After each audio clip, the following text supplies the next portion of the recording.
အားလုံးပဲမင်္ဂလာပေါင်းနဲ့ပြည့်စုံကြပါစေခင်ဗျာကျွန်တော်ဟိုတနေ့ကလက်ပံဝင်းငနီလူကျော်အားလေးတစ်တော့နေတော့စားပြတာစားပြလို့စားရင်လို့ပါဆိုတော့တစ်တော့နေတော့မရောဘူးလားမရောဘူးတိုင်းလာလာတော့မေးလူတွေတော်တော်များများရှိပါတယ်အဲ့ဒီကနေမှအခုသာမှားထားတဲ့လူကတော့အဖြောက်မျိုးကညီလေးအောင်သူရသူကနေပြီးတော့တောက်လျှော့ပတ်စံကိုလွှဲပြီးတော့အတင်းရောင်းပါဆိုတော့မှားလို့မဟုတ်ခုသာလုတ်ပေးရတာလုတ်ပေးရတာပါအခုနတ်ဖင်ကကိုညီလေးအောင်သူရအဖြောက်မျိုးကသူစီကိုပို့ပေးရမှာပါလက်ပံဝဲငနီလူကျော်စားလို့ကောင်းတာတော့ရမ်းကိုစားလို့ကောင်းတယ်ဒါပေမဲ့ခုဘူးအပုံမပါလို့မစားတော့မပြတော့ဘူးနော်စားကောင်းတဲ့ရတာပိုင်းကတော့အာမခံတယ်ဒီဘူးလေးကိုလေတေချာလေးကိုတိတ်နဲ့ရွှေအောင်တိတ်လေးနဲ့ပတ်ပြီးတော့လေလုံအောင်ထားပေးတာ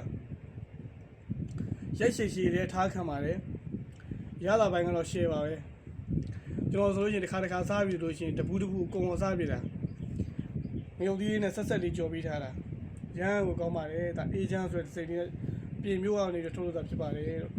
ဒါလေးတပူးမှအများကြီးတင်မထားဘူးเนาะတပူးမှ6000ပဲရှိရယ်6000ပဲဈေးလေးကနည်းနည်းလေးတော့တက်သွားပါတယ်6000မှာဒါပေမဲ့တော့ဒီမှာအားပေးရမယ်လို့ရှိရင်လက်လီလက်က9ဘူးချင်းကနေတော့စမှာလို့ရပါတယ်10ဘူးချင်းမှာလို့ရှိရင်တော့10ဘူးဈေးရတက်တက်ရှိပါတယ်တဘူးချင်းကိုတော့6000မှာလက်ပံဝင်းငနီယူကျော်ဒီကောင်လေးက9ရီခွန်ကျော်9ရီခွန်ကျော်ကလည်းကျွတ်ကျွတ်လေးနဲ့ရမ်းကိုကောင်းပါတယ်ကျွတ်တုံပြူလေးနဲ့ပိန်းတော်စိမ်းနဲ့တေချာကျော်ပေးထားတာဖြစ်ပါတယ်လက်စားထပ်ပြီးတော့မိတ်ဆက်ပေးမယ်ကတော့ဒါတံမယာပေါင်းလေးပါတံမယာပေါင်းလေးကလည်းချင်းမိန်လေးနဲ့ခေါင်းလေးမူးနေချိန်မှာတို့ခီးသွားရင်းနဲ့ကားမူးတဲ့လူတွေတို့စောင့်ထားရင်လည်းကောင်းပါတယ်ဒီဘူးလေးကဒီတိုင်းပဲနေရင်ထိုင်ရင်လည်းစိတ်ထဲမှာမကြည်မလင်ဖြစ်နေတဲ့ချိန်တို့စိတ်ထဲမှာတင်းရှုပ်နေတဲ့ချိန်တို့ခေါင်းမူးနေတဲ့ချိန်တို့မှာလို့ရှိရင်ပစရိယမှာငုံထားဝါးစားတွေကောင်းပါတယ်ချင်းလေးဒါကောင်းတာဒီဘူးလေးကရဲ့တဘူးကို6000ပဲရှိပါတယ်ဒီဘူးလေးတဘူးကို6000ဘူးအသေးလေးလည်းရှိတယ်ဒီဘူးအသေးလေးကကျတော့3000ပဲရှိပါတယ်ဒီကောင်လေးလည်းအများကြီးသက်ရှိပါတယ်10ဘူးဈေးသက်ရှိပါတယ်တဘူးချင်းလိုချင်6000ဒါပေမဲ့အနည်းဆုံး3ဘူးချင်း3ဘူးစားနေစပြီး3ဘူး5ဘူးကနေစပြီးတော့မှာပေးပါဦးညဟိုတဘူးချင်း2ဘူးချင်းကြတော့မှာတဲ့လူဘက်ကလည်းတန်တာကားတွေနဲ့ရှင်းရတယ်မကြိုက်ဘူးလေအဲ့ဒါကြောင့်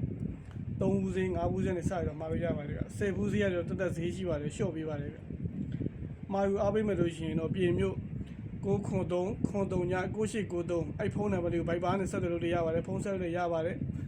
ဖုန်းနံပါတ်လေးချရေးပေးထားပါမယ်ဗျဒါကတော့အဖြောင်းမျိုးကညီလေးအောင်သူရပို့ပြင်ဘူးလေးဖြစ်ပါတယ်ဗျအားလုံးမပြည့်စုံရပါဘူး